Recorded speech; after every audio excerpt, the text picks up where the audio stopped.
Yo creo que hoy en España no hay que olvidarse que somos un gran país con muchísima pyme, que es objeto de muchísimos fondos que están todo el día, todo el día buscando, y mucha pyme además en las industrias, pues eso, de manufacturing. Tenemos todavía muchísima industria, afortunadamente. Al final, la evolución de la parte de asesoramiento en due diligence, que deje de, o sea, que se pierda esa imagen de ser transaccional y un commodity, a entender o aprovechar el conocimiento del asesor para poder ayudar a ese proceso de consolidación desde un ángulo de tercera persona, ¿no? Y que te ayuda a entender mejor esos negocios y analizarlos para integrarlos. ¿Hay algún sector o alguna industria que dices, a priori no me parece interesante, pero la empiezo a ver interesante?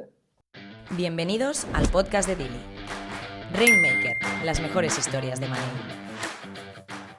Hola, bienvenidos a Rainmaker, el podcast de Daily. Soy Gerard García y hoy estamos con Cristina Almeida, que actualmente es la directora general del equipo de Transaction Advisory Group de Alvarez Marshall en Madrid y co-country head en España y Portugal. Además, Cristina cuenta con 20 años de experiencia profesional, participando en más de 200 deals de money internacional e internacional. Ha trabajado en diferentes plazas como Londres y otras ciudades, y su experiencia incluye asesoramiento en due diligence, tanto en la venta como en la compra, carve-outs, mandatos de asesoramiento en todo lo que es tipología de transacciones de money, valoraciones, salidas a bolsa y proyectos de integración, postfusión. Y creo que el expertise y el perfil de Cristina va genial para este podcast. Además, anteriormente, Cristina también trabajó y fue socia de Deloitte. Eh, y es muy importante destacar su origen valenciano y que empieza su carrera en auditoría. Mil gracias por estar en el podcast, Cristina, y es un lujo contar contigo. Muchas gracias a ti, Gerard. Un poco cogiendo tu experiencia y habiendo participado con más de 200 operaciones, al final has asesorado a los dos lados, ¿no? Comprador y vendedor. ¿Qué aspectos consideras más desafiantes y más difíciles desde cada óptica cuando afrontan un proceso de venta o de compra? Sí. Pues a ver cómo decirte. La verdad es que yo creo que es muy diferente, por supuesto, para los vendedores y los compradores, pero también es muy diferente para los asesores, ¿no? Ujú. Y de hecho, muchas veces los clientes, ahora por ejemplo que estamos en Albacer Marsal y desde que nos unimos hace unos años, hablábamos con clientes y nos decían, ¿pero hacéis ventas? Y a mí me llamaba la atención, digo, ¿pero cómo que sí hacemos procesos de ventas? O sea, hacemos un vendor due diligence, digo, hombre, claro. Y es porque es verdad que es una manera de hacer tu trabajo como muy diferente, ¿no? En la parte del sell side, cuando Ujú. estamos asesorando en la parte del sell side, em, son trabajos como muy intensos, que al final se dilatan muchísimo en el tiempo, y siempre nos ocurre y te dicen, no, esto en 5 semanas lo tenemos que tener hecho. Raro es que nos quedemos en las 5 semanas. Creo que es un proceso súper importante para los vendedores, y a veces no le dan la suficiente importancia, porque si tú pasas por este proceso de preparar un vendedor de diligence o un sell side assistant, o llámale como quieras, o sea, de verdad te estás anticipando a las preguntas que te van a hacer la parte compradora. Si tienes un buen asesor que se pone en el otro lado de la mesa, que eso va a ocurrir antes o después, de verdad consigues preparar toda la información en el formato que se necesita, pero no es un tema solamente de puro data quality, Ujú. sino de verdad trabajar la información y conseguir que la información diga los mensajes que tú quieres que digan. Tienes que hacer mucha limpia, mucha identificación de temas que son inconsistentes. Y es muchísimo mejor que el vendedor se dé cuenta de que sus datos y que su información financiera no dice lo que está pensando que tiene que decir, y que a lo mejor, oye, pues tiene que cambiar sus expectativas. Pero es Ujú. muchísimo mejor darse cuenta antes que no durante el Ujú. proceso, ¿no? Porque pierdes muchísima credibilidad y ya sabemos cómo son los compradores también. O sea, información que no tienes. Asumes que estás en el peor, en el peor de los casos, te vas al worst case escenario, ¿no? Entonces, de verdad que luego hay muchos formatos. Esta profesión también está cambiando, y antiguamente eran todo vendor due diligence con un Reliance y eran unos informes horribles de 300 páginas que luego nadie se leía, y entonces eran procesos como muy painful y muy largos, ¿no? Yo creo que hoy en día nos hemos adaptado todos, tanto los clientes como los asesores, y lo que estamos viendo en la mayoría de los procesos, ni siquiera a lo mejor es un vendor due diligence como tal, a lo mejor el comprador ya no te pide un reliance porque, oye, ya va a hacer ellos mismos su due diligence, que hace años era así, ¿eh? Oye, si me dabas un vendor con reliance, pues entonces yo no hago ni due diligence. Bueno, pues eso ya casi nadie se siente cómodo en hacerlo. Entonces, nosotros lo que estamos aconsejando a los clientes es, como mínimo, haz pues lo que nosotros le llamamos sell-side assistance, y bueno, cada uno le pone un nombre, que es, oye, yo me vengo contigo, te acompaño, te preparo todo, miramos los datos juntos. Y es muy importante porque en esos datos no es solamente, oye, los estados financieros de closing con un quality of earning, la deuda. No, no, no. O sea, nosotros nos estamos profundizando mucho en lo que es el negocio. Pensamos que, bueno, es otra de las cosas que, cómo está evolucionando esta profesión, ¿no? Ya no solamente tenemos que ser contables, sino de verdad acompañar al cliente durante todo el proceso con una visión muy holística. Entonces, no puedes hablar de información financiera sin tener en cuenta la información de negocio, la información de operaciones. Todo tiene un impacto financiero. Entonces, es como acompañar al cliente en preparar toda esa información y ese análisis, porque cuando ellos muchas veces ese análisis ni siquiera los han hecho. Entonces les ayudas a hacer el análisis y dices, ostras, que haces el análisis y tus datos están diciendo esto. Y empiezas de verdad a acompañarles en esa, bueno, en esa gestión de expectativas. De, vale, esto es lo que tú quieres explicar y esto es lo que dicen, ¿no? Entonces, imagínate lo diferente que es el sell side, esto es lo que hemos estado hablando. Y son procesos complicados, muy bonitos, sinceramente, porque de verdad sientes que añades valor al cliente, y puedes de verdad tener un impacto espectacular en el pricing de la operación. Entonces yo cuando me dicen, que muchas veces, ah, pero ¿para qué me voy a gastar X mil? Les digo, pues es que te vas a ir barato. O sea, te vas a ir, o sea, de verdad que con mejor información y trabajando bien los mensajes vas a aumentar tu múltiplo. En la parte del buy side, bueno, los grandes retos, yo creo, hoy en día, pues evidentemente es ser súper objetivo, y esto es la clave, una de las claves de nuestra profesión. O sea, tienes que ser muy transparente y decirle lo que estás viendo, aunque los mensajes duelan, ¿no? Esto no cambia con el vendedor. Pero también es cierto que tienes que ser consciente, ¿no? Entonces, ponerte en el lugar del cliente y decir, "Oye, si de verdad quieres hacer el deal, porque también hay muchas motivaciones estratégicas y demás, y todo es objetivo, pero vamos a pensar en soluciones. O sea, hay que acompañar al cliente, y no simplemente darle los ajustes y listo, y oye, yo me curo en salud y ya está. No. O sea, vamos a pensar cómo puedes un poco compensar esos ajustes, cómo los puedes a lo mejor trasladar y cambiar, digamos, en vez de un ajuste, pues oye, cubrirte en un SPA, cómo puedes incorporar a lo mejor estas hipótesis o estos findings que yo tengo pues más en el business plan y que tenga un impacto pues sí en la valoración, pero no necesariamente es un hard adjustment. Entonces, yo creo que todo esto sí que está cambiando mucho. O sea, el cliente te está pidiendo que les acompañes a hacer el deal. Y sí, por supuesto, llega un momento que dices, mira, pues no te voy a hacer este deal, pues no me gusta por estos otros motivos, fenomenal. Pero sí que nosotros sí que sentimos que esto, el rol ha ido cambiando. Antes daba un poco la sensación, todos los que estamos en transacciones, pues prácticamente todos venimos de auditoría, y yo creo que había un poco esta sensación muy de old fashion, de que tenías que encontrar ajustes, y cuantos más ajustes encontrabas, ¿sabes? Más medallas te ponías. Y entonces además eras el poli malo, ¿no? De las operaciones con el asesor de Money, y dices, joder, a mí vienen estos y me fastidian el deal. Entonces, oye, el mundo está cambiando. El cliente es cada vez más sofisticado, sabe muy bien lo que quiere, y nosotros debemos acompañarles. Entonces, bueno, nosotros en concreto en Álvarez Marshall decimos que somos deal makers. Entonces, vemos las maneras de poder hacerlo y aconsejar, asesorar al cliente. Está genial lo de deal makers y yo siempre hablo de deal y también que lo que queremos es que el deal salga, ¿no? Y para que el deal salga a veces hay que ser objetivo, que es un poco el desafío para el buy side, o hay que tener la información muy clara desde el sell side, ¿no? Cuando hablabas me salía la duda de cuál es el tiempo medio de preparación antes de salir al mercado que crees que es conveniente para preparar toda esa información, ¿no? Y poder explicar el racional comercial o de negocio de una venta. Pues, a ver, creo que Depende, por supuesto, del tamaño de Sí, la empresa, de la calidad, de dónde está, de profesionalizada, de si han pasado un proceso parecido antes. Poniéndonos en el peor de los casos, si es una empresa pues que no ha tenido un proceso de money antes, ¿vale? Que ujú, no tiene. Iba a decir que no tengo un private equity dentro, no por nada, pero porque normalmente, bueno, pues te pasa lo mismo. Si ya, sí, sí, ya hubieran pasado por un proceso de money. Al final la clave yo creo es que nunca hayan tenido un proceso de money. ujú.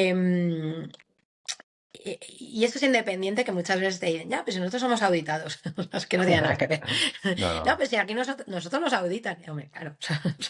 Pero una vez más, insistamos en la diferencia, ¿no? De, oye, las cuentas están bien y las cuentas reflejan la realidad de la compañía. Eso es lo que hace el auditor y no, no le quito mérito. Yo también soy auditor ahí, mi Ujú, máximo respeto. Y otra cosa muy diferente es, oye, quiero vender la compañía, tengo que poner los datos en orden, de qué manera me los van a mirar y entender qué es lo que hace la otra parte cuando te está analizando. Y ese es el problema, ujú. ¿no? Es que ellos muchas de las veces cuando no han pasado por un proceso de ese estilo no entienden qué cosas les van a mirar y piensan, exacto, mi contabilidad refleja mi realidad, sí, pero ¿qué dicen tus históricos? ¿Qué dicen tu información financiera histórica? ¿Es consistente con lo que tú estás proyectando con el business plan? ¿Has hecho ese ejercicio de normalización? ¿Puedes poner en valor todavía más tu EBITDA? Y que esto os parece mentira, pero te pones a trabajar con ellos y en efecto, oye, sacas cosas negativas que te bajan el EBITDA y que ellos a lo mejor no lo anticipaban y tienen que saberlo, pero una vez más, cuanto antes lo sepas, antes las puedes trabajar, pero también identificas muchas cosas positivas. Y dices, oye, señores, pues estás saliendo con este EBITDA y escúchame que tienes estos one-offs, que podemos proformar esto. Dicho lo cual, luego también te ves muchas vendor due diligence demasiado creativas, ¿eh? O sea, creo que en ese sentido tenemos que ser un poco todos más cautos. Pero, pero entonces, yéndonos al plazo, pues depende un poco de todas estas circunstancias. Pero si te diría un plazo, como mínimo yo te diría que 3 meses. O sea, nosotros por experiencia, cuando estamos en un proceso de sell side, los 3 meses que no te los quita nadie. Y la mayoría de propuestas te vienen y dicen, no, esto lo vamos a hacer en 4 o 5 semanas. Y te estás viendo que te vas de 3 a 6 meses. Luego es muy importante el timing del año. O sea, hay que tener en cuenta que el comprador va a necesitar una assurance. Entonces, pues si tú lanzas un proceso, no sé, en septiembre, pues es que es muy probable que por mucho que quieras, para la que te vas a salir ya estás casi en diciembre y entonces te van a pedir el cierre de diciembre, entonces luego te piden un trading update. Entonces, estas son cosas que hay que tenerlas en cuenta. Bueno, que los asesores de Money y de Celsa ya se las saben, pero que hay que compuntarlas en los plazos. Está clarísimo. Y aprovechando que yo trabajé en FIC, ¿no? Y que a veces la gente desconoce el mundo financiero y cómo de diferentes son un deal financiero a un deal generalista que abarca todo lo otro. eh, y tú creo que también el origen tuyo es FIC, aunque ahora creo que miras más polígonos que bancos y aseguradoras. ¿Qué diferencias crees que hay entre las operaciones de sector financiero y las generalistas? O, Sí, sí, te cuento. Pues sí, yo unos años de mi carrera he estado enfocada a FIC, que acabé ahí de casualidad, sinceramente. Yo vengo de Polígono, como hablábamos, soy valenciana y empecé allí en auditoría y en un momento dado, bueno, pues me aburrí, como siempre nos pasaba a muchos, Ujú, y me fui para Londres y de manera casual acabé en esta industria. Al principio auditando private equities y ahí es donde ujú. aprendí el mundo del M&A y dije, esto me gusta. Y ya luego me pasé a transacciones y era un momento muy espectacular porque me pilló la crisis del 2008 y entonces estando allí pues me pude ver todos los bancos y los bailouts, intervenciones por toda Europa y desde Londres íbamos a otros países y en un momento dado, para aquellas estaban igual, me mandaron para Madrid anticipando lo que se venía. Entonces, bueno, me hice todas las cajas de ahorros, me lo hice todo.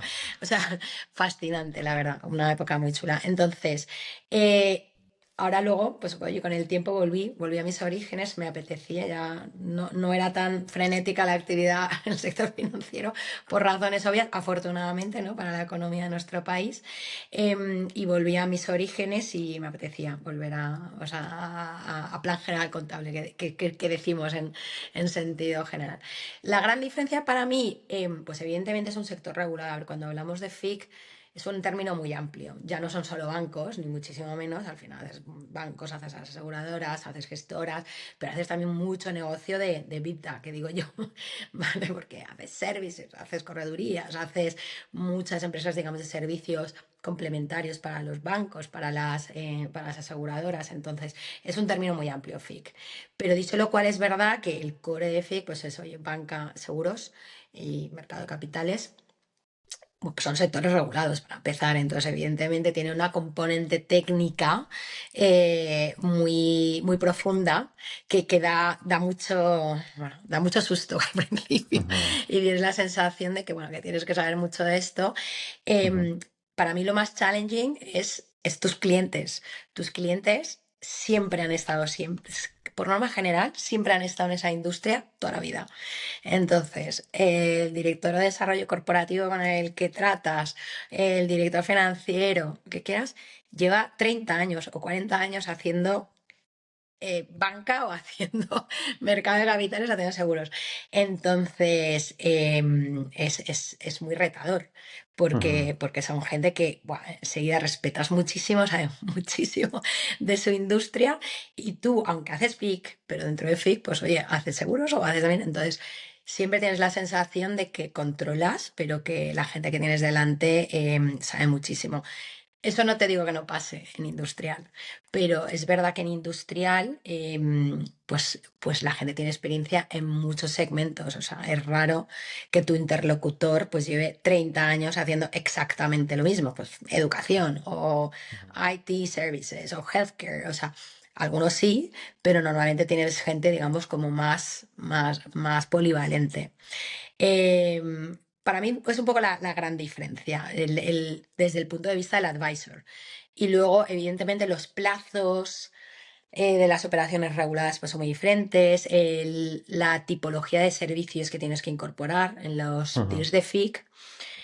Pues normalmente, cuando también depende de aquella época, pues eran proyectos muy grandes, con equipos muy grandes, donde metías a muchos especialistas. Entonces era fundamental, pues exacto, tenías a la gente regulatoria, a la gente de riesgos, a la gente. Entonces, tenías, me permitió una experiencia espectacular, ¿no? Pero el aprender a gestionar a muchísimos equipos y poder incorporar los inputs de todos los equipos. Al final nosotros cuando estamos liderando la parte de transacciones de due diligence financiera, lo fundamental es que todo vuelque, porque todo tiene un impacto. O sea, entonces nosotros somos como un poco los receptores de todo el resto de equipos, o sea, fiscal, legal, laboral, tecnología, ESG, comercial, todo tiene un impacto en financiero. Entonces es verdad que una de las cosas más fascinantes de nuestro trabajo, que aprendes de todo. O sea, tú tienes tu área de expertise, pero luego aparte tienes que entender las implicaciones del resto de especialistas. No, está claro. Y a nivel de información y todo al final, cuando estás asesorando, tanto si se hace la vendor o estás en el buy side, la gestión documental y toda la información que se procesa por parte del asesor es enorme, ¿no? Entonces, ¿cómo ves tú el impacto de la tecnología o si estás utilizando algún tipo de herramienta para acelerar procesos en todo lo que sería due diligence? Y sobre todo el aspecto de perder el conocimiento, porque a veces yo lo que sentía cuando trabajaba en el banco es que haces muchos deals de seguros y eres experto, entre comillas, de seguros, ¿no? Pero luego viene alguien y te ficha o vas al cliente y ese conocimiento de todas las operaciones que habéis hecho se pierde porque te lo llevas tú. Obviamente queda en una compartida, pero se pierde, ¿no? ¿Se está aprovechando o estáis aprovechando esa información, ese knowledge que se utiliza en las operaciones? ¿Y cómo ves tú el impacto de la tecnología en esos aspectos? Sí, sí, sí. A ver, yo creo que estamos todos en ese proceso. Todos estamos empezando a aprovechar la tecnología y cada uno de una manera diferente. Em, y somos conscientes de que está cambiando nuestra profesión. Hay mucha incluso preocupación de, oye, entonces todo esto va a sustituir digamos, bueno, yo creo que si hacemos bien nuestro trabajo no lo puede sustituir, porque lo importante no son los datos, no es tampoco el análisis, es la interpretación. Entonces volvemos a las cosas que estábamos hablando antes, o sea, tú puedes coger y entre comillas, oye, por supuesto, meter en una máquina un montón de información financiera, sacar gráficos, estadísticas, variaciones, pero una de las cosas que nosotros estamos viendo, que eso también es un poco delicado o genera un riesgo. em, Depende de cómo lo hagas, los jóvenes, y es un poco la gran preocupación que hay en la profesión, ¿no? Porque si todo esto, entre comillas, lo van haciendo las máquinas, es como la gente joven entonces va a aprender. Bueno, pero porque estamos mal acostumbrados, los más mayores, los más senior, venimos de una época en la que, claro, es que el junior estaba todo el día picando datos, o sea, pero en realidad esto tampoco aportaba ningún valor. O sea, no pasa nada que no tenga que estar pasando por eso el junior. Lo que pasa es que hay que enseñarle a los juniors a pensar antes. Entonces parece que tenías que echar de, no sé, 2, 3 años picando datos para luego empezar a pensar. Bueno, pues ahora no. O sea, pues oye, ahorrémonos más tiempo de esto y enseñémosles a pensar lo antes posible. Y saben hacerlo, o sea, son gente brillante. Esto me aprovecho para lanzar, digamos, eso, ¿sabes? Romper una lanza para la gente joven de esas cosas tan tonterías que a veces se dicen. Son gente brillante y lo que pasa es que tienen que aprender de una manera diferente a la que aprendimos nosotros.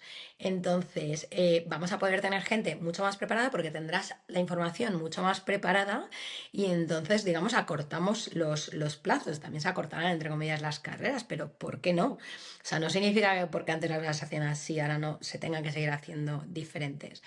Y eso me lleva a ese punto de, vale, entonces, ¿dónde estará nuestro rol, no? Y cómo afectará a los procesos. Es que el rol, a mí, bueno, una de las cosas que me preocupaba mucho, y a veces no me preocupa todavía, depende, es que estábamos comoditizando las due diligence. O sea, las due diligence estaban, sinceramente, muchos de los informes que veías aportaban muy poco valor. Entonces, evidentemente, si nos centramos en hacer eso, pues sí, llegará un momento que te lo podrá hacer una máquina, prácticamente. Ujú. Pero es que no deberíamos de estar haciendo eso, es que tenemos que estar de verdad asesorando al cliente y el asesorar al cliente pues lo siento, pero yo creo que esto se hace con años de experiencia, o sea, es muy Ujú. difícil. Y no significa que tengamos que ser todos de más de 15 años de experiencia. No, si enseñamos bien a la gente joven, porque tendrán mejor acceso a la información y tendrán esa agilidad en el tratamiento de datos, pues podrán aprenderlo antes, ya está, no hace falta, ¿no? Ujú. Pero bueno, sí que es verdad que tienes que tener horas de vuelo, que decimos, ¿no? Número de operaciones, por eso se hace estas cosas de cuantificar el número de deals que llevas o años de experiencia. Eso irá Mm. cambiando.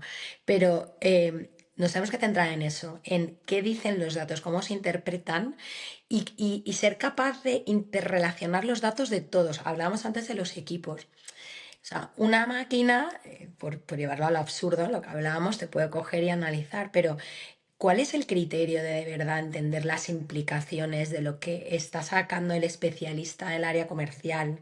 ¿De qué te dicen los datos de clientes, de revenues? ¿Cómo se vuelca eso de verdad en tu business plan? ¿Cómo se vuelca eso en ajustes de normalización? No solamente, digamos, a EBITDA, pero ¿cuáles las tendencias que ves en el DSO y cómo te impacta esto en el working? Y, ostras, eso son interpretaciones que, oye, a lo mejor no sé, a lo mejor dentro de 10 años te la hace toda una máquina, pero Sí, sí. necesitarás a gente con criterio, con experiencia, porque luego tienes la tercera derivada, vale, perfecto, y una vez identificas esto, tienes que poner criterio y decir, vale, ¿y esto qué implica en la negociación? ¿Esto qué implica en el SPA? Entonces, ves, si te das cuenta al final, nuestro rol está cambiando comparado a lo que se hacía antes. Y eso es gracias a la tecnología, ¿no? Porque oye, pues la tienes y entonces Ujú. no tienes que dedicar tiempo a cosas que no aportan valor. Pero nosotros, por ejemplo, estamos haciendo muchísimas operaciones donde prácticamente casi no tenemos ni informe. O sea, estas son de las cosas que están cambiando. Si es que ahora los clientes están exigiendo, porque también tú lo estás viendo, ¿no? Cómo los timings de los procesos están cambiando, cómo se está intentando, bueno, se están extendiendo, pero se intenta también que sean más bilaterales. O sea, al final, el cliente lo que te está pidiendo la mayoría de las ocasiones es mucha agilidad, estar intercambiando información con ellos prácticamente todos los días. Esto solamente lo puedes hacer en un Excel. Y llega un momento, entonces, en un momento del deal que te dicen, oye, ponme las X slides porque lo necesito para mi comité de inversión o para mi Ujú. consejo o lo que sea. Y luego llega un momento que te dice, ya dame el informe porque necesito pasárselo a los lenders o a mis co-investors o quien sea. Eso es lo que, la realidad que nos estamos encontrando últimamente. Entonces, sí, está cambiando mucho. O sea, que pasáis información, digamos, para porque el cliente busca agilidad y que en todo caso la producción de los materiales viene a posteriori en función de necesidades. Total. Y por eso es verdad que la tecnología es súper welcome, pero ¿por qué? Pero dentro de cuando que te permita esa agilidad también, ¿no? Y Sí. O sea, yo creo que al final la tecnología ayuda a las tareas que mencionabas de sí, de picar y menor valor añadido, sí. que no añada valor, que te ayuda a pensar mejor, que no solo es simplemente por aprender por repetición, sino porque realmente lo entiendes. Y una que quería preguntarte es, una vez ya has hecho un primer deal, ¿no? Has pensado y tienes como las conclusiones, ¿de qué manera reciclas ese conocimiento? Porque al final si eres asesora de varias operaciones. Pues eso es un gran reto. Yo creo que eso es algo que tenemos todas las consultoras encima de la mesa. No sé si hay alguna que la ha solucionado ya. Me parece que no, porque de hecho, vamos, lo llevamos hablando todos mucho tiempo, ¿no? Idealmente tú podrías luego sacar como un benchmarking de KPIs y demás para todo, por supuesto, anonimizado, porque se habla mucho, pues evidentemente, de la información que es confidencial, para tú luego poder recomendar al cliente, ¿no? Y que sepa. Em, bueno, yo creo que estamos todas trabajando en qué manera hacerlo. Sinceramente, hoy por hoy nos ayudamos de la tecnología pues, para recoger determinados datos y demás, pero sigue siendo nuestro criterio. O sea, nosotros somos los que coges, bueno, y es parte, una vez más, del valor añadido que le tienes que dar al cliente. Sí, Y sí, sí. eso, una vez más, no te lo puede dar una máquina. O sea, la máquina puede tener unos datos, Ujú. por hoy la máquina son Excel, ya está, pero tú coges Sí, y sí. dices, ostras, necesito estos comparables, y no lo compartes de una manera, por supuesto, que rompas las barreras de confidencialidad, pero tú sabes la información la tienes en la cabeza. Ujú. Sí, espero que veamos entre todos una manera de aprovechar los datos. Estamos en ello, yo creo Lo todos. veremos, yo creo Lo que una veremos. parte, sí, un paso importante es involucrar a gente tecnológica que normalmente piensa diferente a la gente de negocio Sí, y en se la está estructura. trabajando, ¿eh? Todas tenemos, o sea, tenemos un montón de iniciativas todos internamente de cómo hacerlo. Porque si no es una cantidad de conocimiento Sí, que es una pena. se queda ahí que Total. no se aproveche. Todos tenemos iniciativas para mejorarlo. Sí. Oye, y una pregunta, a nivel de operaciones más complejas de las que tú has participado, ¿cuál dirías, con cuál te quedas? A nivel de complejidad, ¿eh? A nivel de complejidad. Bueno, como te decía antes, de mis tiempos de FIC, pues ahí tengo una retahíla de operaciones muy complejas. Evidentemente eran unos tiempos muy complicados donde vimos, pues en su momento, empezando por las intervenciones de las cajas, pues ahí, bueno, cualquiera de las casísticas, me acuerdo recién llegada a España, de cuando yo estaba en Londres, que me tocó la CAM, que además como era de mi zona de la Comunidad Valenciana, pues bueno, me acuerdo, fue una experiencia bueno, muy difícil por un lado, porque como ciudadana española llegar a mi país y ver cómo están las cosas, viéndolas in situ con entidades cayendo, en concreto esta además que era muy cercana a mí, era de Alicante, me acuerdo de esa experiencia como, bueno, como muy reveladora, ¿no? Y a partir de ahí luego vinieron muchas más, el Banco Mare Nostrum, luego Banco Valencia, Cataluña Caixa, bueno, todas estas me las comí. Esos son un ejemplo. Luego los tiempos, haciendo FIC, los tiempos más recientes, me acuerdo, bueno, pues del anterior intento de fusión entre BBVA y Sabadell, Ujú. que tuve la oportunidad en ese momento de asesorar a BBVA en una situación muy kafkiana, porque yo había asesorado a BBVA en varias operaciones, pues por ejemplo, cuando vendieron el negocio en Chile, por ejemplo. Ujú. y también había asesorado al Sabadell en otras operaciones, y fue esas situaciones pues muy complicadas en las que tú como asesora conoces a los dos equipos. Me acuerdo inicialmente iba a asesorar al Sabadell, al final fue al BBVA, y era muy delicado. En un contexto muy delicado donde veías mucha tensión en los equipos y tú intentabas, oye, pues estar haciendo ahí, ¿sabes? Poniendo un poquito bueno, de calma y ayudar en ese sentido. Bueno, esas otras operaciones. Recientemente, yéndonos ya a los tiempos más recientes, em, operación, no por tanto complicada, pero sí que es verdad, o sea, quiero decir, de envergadura. Estamos viendo, por ejemplo, consolidación en la industria de corredurías de seguros, que es algo que está sonando mucho. Casualidad que sea el sector financiero, pero vamos, son negocios de EBITDA. Estamos asesorando a varios. Yo en concreto, a nivel personal, estoy asesorando a PIB, que es uno de los grandes consolidadores, que sabes que bueno, es uno de los grandes players europeos que está haciendo consolidación, y PIB Group, que está participada por Apax y Carlyle. Y les hemos asesorado en casi todas las operaciones que llevan haciendo en los últimos 3 años. Esto es un proceso de consolidación. Estos procesos, digamos, de consolidación, de bolt-ons, pues en sí son muy complejos, son muy bonitos porque conoces al equipo desde el principio y van haciendo todas las operaciones y vas viendo cómo se van incorporando, se van integrando. Muy bonito de ver cómo van expandiendo, haciendo el footprint, tanto geográfico como de especializaciones, trabajar con los targets. Los targets es muy diferente, ¿no? Por ejemplo, comparado con Ujú, las otras operaciones que estaba hablando, son targets pequeños que no han pasado por norma general por una operación de este estilo, y lo que estábamos hablando, el poder acompañarles para analizar la información, intentar que ujú, sea ágil. Son negocios familiares de los propios emprendedores, te tienes que poner ujú. en sus zapatos. Es un proceso muy curioso. Y otra operación muy reciente, bueno, que estará live. Pues he tenido por un ejemplo, he tenido bueno, la oportunidad de acompañar a Mubadala Ujú, en la operación. Ya salió en prensa que está intentando hacer con Grupo Babel, ujú. una operación, fíjate, en el segmento de IT Services, donde también estamos viendo mucha consolidación. Sí, Ahí en Álvarez Marsal estamos trabajando con varios consolidadores, sí, y yo en concreto, bueno, pues estoy acompañando en estos momentos en esta operación a Mubadala. Y fíjate, parecido, porque también son unos emprendedores con una operación evidentemente mucho más grande. Un tipo de cliente, pues bueno, pues es un fondo soberano como conocemos, con unas dinámicas muy diferentes, súper exigentes, buenos amigos sí. de todas maneras. Entonces, como ves, todos estos los pondría como operaciones no complejas, pero exigentes. No, está súper bien. Son tres ejemplos diferentes porque además una es un contexto macro muy complicado, que es lo de las cajas rurales. Luego está el tema de Mubadala, Fondo Soberano, Consolidación y las corredurías, ¿no? A nivel de complejidad, entiendo que cada una tiene complejidades distintas.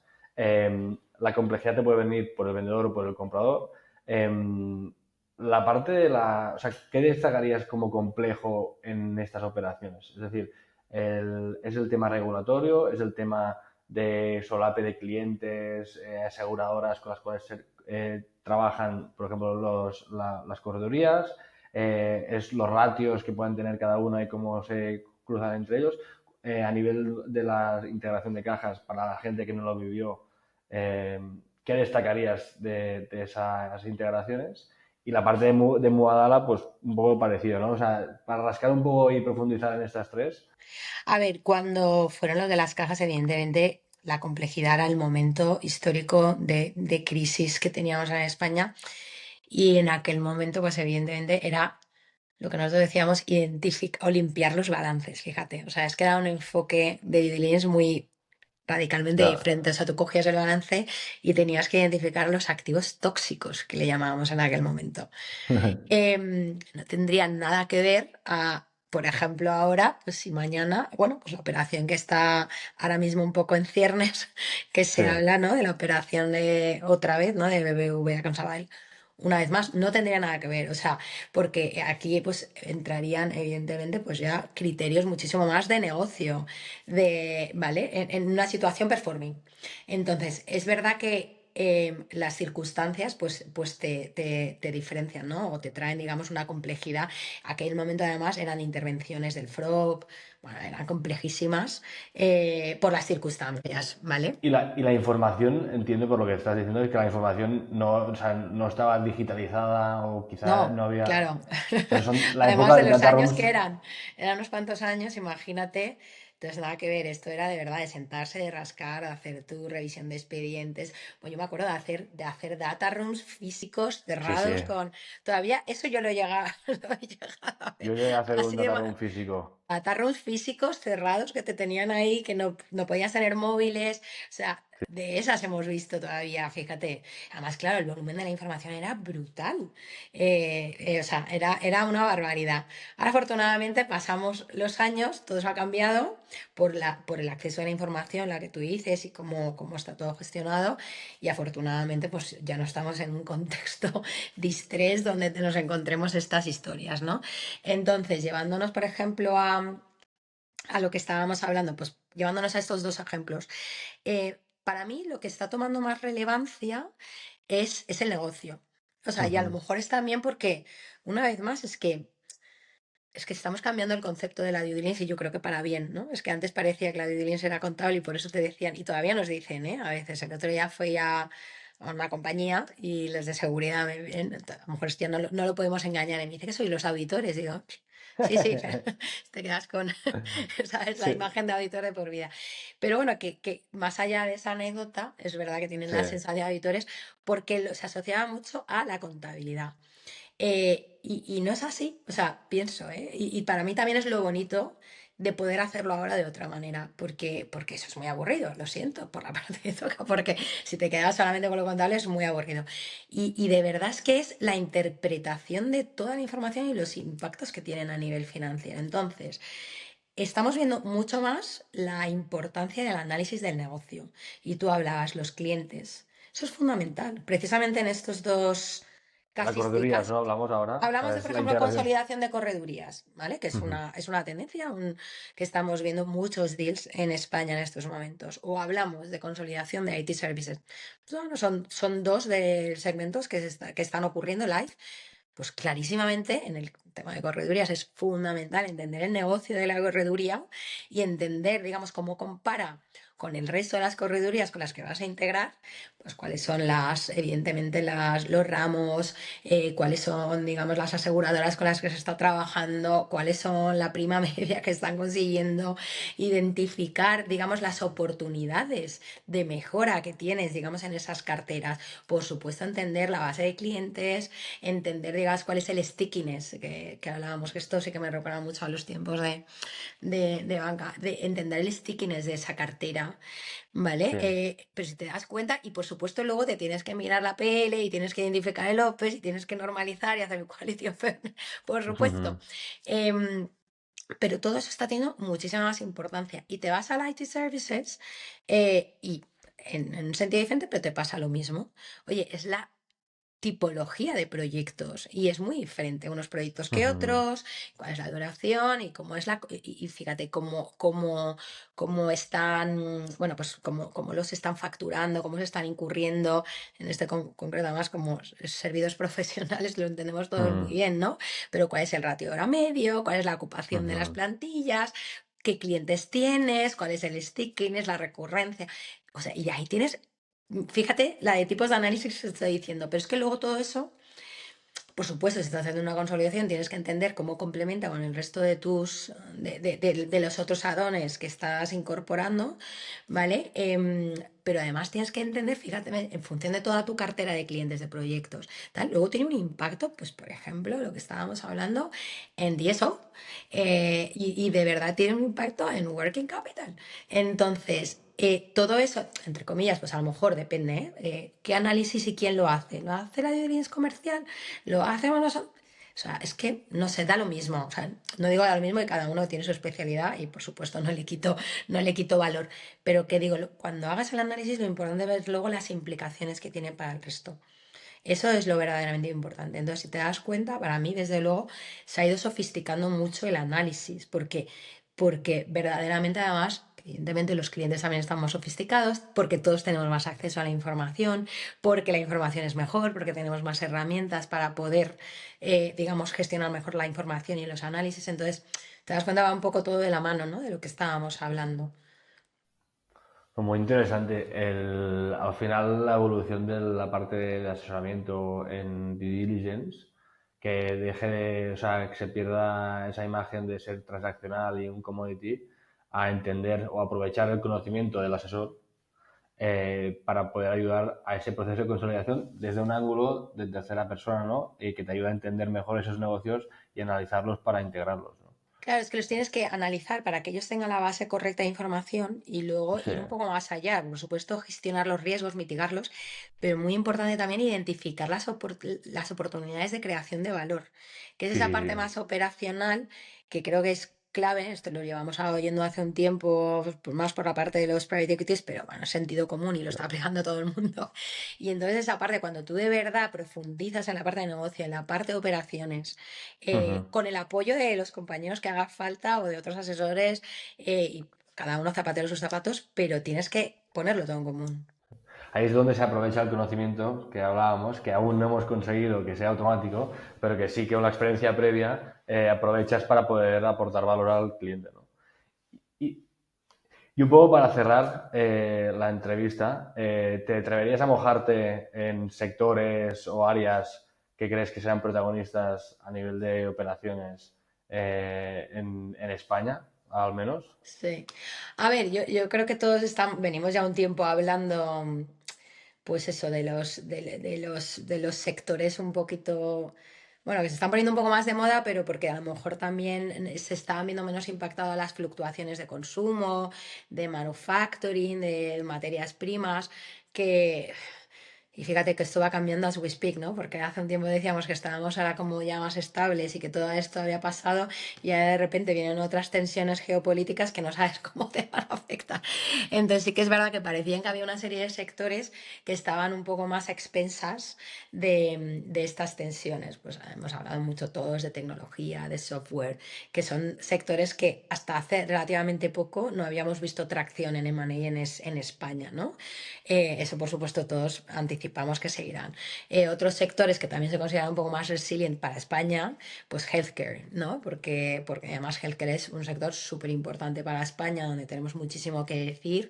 Entonces yo creo que eso no cambia. Otro sector que también hemos dicho todos que era resilient era educación, donde hemos Ujú. visto grandes operaciones en España y está todo muy hot. Bueno, es verdad que ahí ya tienes una parte un poquito más de consumo, que depende de qué negocio de educación, pues está costando un poquito más o menos, ¿no?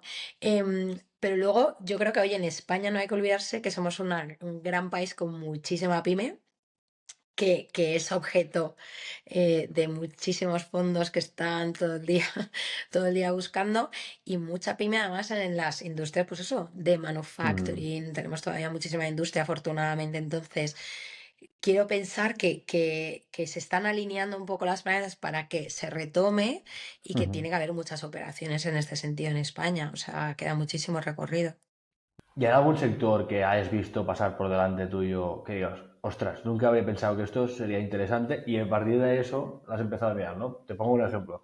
A mí me llegó una empresa de temas de extintores y claro, me la explicó el comprador como si fuera un SaaS, porque dice, yo instalo, es hardware, ¿no?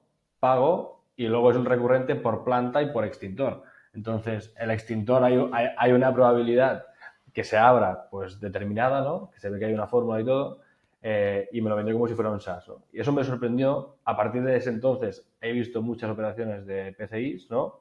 ¿Hay algún sector o alguna industria que dices, a priori no me parece interesante, pero la empiezo a ver interesante? A ver, yo creo que en realidad es que hay muchas. A mí me está sorprendiendo mucho últimamente.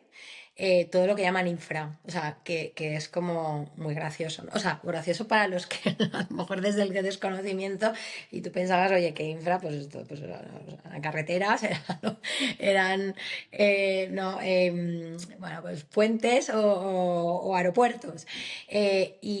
Y bueno, hemos visto recientemente, como este último año, ¿no? Como EQT entró en la europea, EQT Infra. ¿Vale? Y de repente entonces, cuando tú hablas con los expertos de infra, y nosotros estamos haciendo muchas operaciones, te dicen, la descripción de infra es enorme, por lo que tú dices, ¿no? Porque al final, un poco llevándolo al absurdo, y no lo voy a poder simplificar así, no quisiera, pero sí que es verdad, dices, oye, cualquier cosa, entre comillas, que te dé unos cash flows recurrentes a futuro, Sí, ¿vale? pues es verdad. Podría considerarse infra, digo, wow, entonces que esto es algo que, de hecho, está cambiando un poquito las normas del juego y está desestabilizando muchas Ujú, operaciones, ¿no? Porque entonces ellos vienen con unas, pues son fondos con unos plazos más largos, con bueno, unos retornos también diferentes, y entonces, wow, me rompes la baraja, ¿no? Y ujú, bueno, lo tomaría esto como un ejemplo, porque parecido a lo que tú estás hablando, que también nos está pasando mucho en la parte de tecnología, ¿no? ujú. Y cuántos subsegmentos te lo están vendiendo un poco así. A veces un poco creo que nos estamos pasando y otras veces no, tienes toda la razón, se puede ver de esa manera porque parece que hay un activo fijo, no un algo que tú es lo que estás vendiendo y en Ujú. realidad lo que te hace, digamos, el negocio y la recurrencia es la tecnología que hay detrás, ¿no? Y lo que paga, por lo que paga el, bueno, el cliente. Entonces estoy de acuerdo. Para mí mi conclusión es que estamos viendo muchas disrupciones de industrias. Y eso llevándolo a lo que hablábamos antes de cómo tenemos que estar los asesores preparados, es que no, me cuesta mucho, tenemos que tener unas especializaciones, pero es que se están rompiendo mucho los silos, ¿no? Evidentemente, pues al final la tecnología está impactando todo, pero también estamos viendo pues empresas que eran de healthcare y se están metiendo evidentemente en tecnología o llevándonos lo que hablábamos antes en el segmento FIC y era una de las cosas que yo ya iba observando y por eso mi vuelta también al mundo generalista, donde estabas viendo pues aseguradoras metiéndose en mobility, en healthcare, por supuesto los bancos apostando por la parte de tecnología, por ejemplo hablando de pagos que es mucho más tecnología en sí que FIC, ¿no? Entonces dices, bueno, estamos viendo mucha disrupción entre los sectores y yo creo que esa es la clave y por eso que tenemos que estar como todos muy preparados, ¿no? Para tener una mente como mucho más abierta. Genial, pues no, yo no te quito más tiempo. Me quedo con el mensaje de que la parte del vendedor hay que trabajar muy bien y defender muy bien la parte, la estructurar la información. Hay que El vendedor anticiparse, sí, hay sí. que ser sincero con el comprador y decir las cosas buenas y las cosas malas de primeras. Pero Y también un poco, ayudarles a ser constructivos y sacar las operaciones, y un sí. poco el impacto de la tecnología en generar, o sea, quitar las tareas de menor valor añadido y ayudar a reciclar todo ese conocimiento que se utiliza en una operación y la evolución del rol de asesor, ¿no?